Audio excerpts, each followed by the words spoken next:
ja sam još jednom izneo potpuno jasan stav. Čak i kada ne bi postojala međunarodna obaveza Srbije da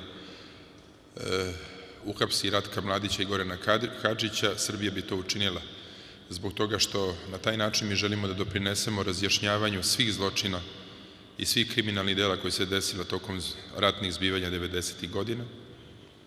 Želimo da doprinesemo pomirenju među narodima bivše Jugoslavije i da stvorimo uslove za perspektivu i normalan život svih građana, nezavisno od zemlje u kojoj žive, nezavisno od nacionalne i verske pripadnosti.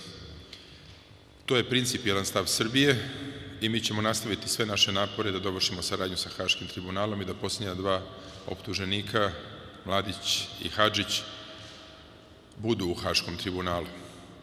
Mi danas ne možemo reći sa sigurnošću da se oni nalaze na našoj teritoriji, ali činimo sve kao da jesu i ostajemo privrženi tom poslu.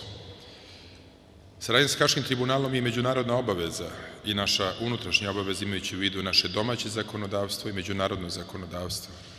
Sarađujući sa Haškim tribunalom, još jednom ću podvući, Srbija doprinosi međunarodnom pravu na koje je suštinski oslonjeno kada je u pitanju i odbrana našeg integriteta i suvereniteta na Kosovu i Metohiji.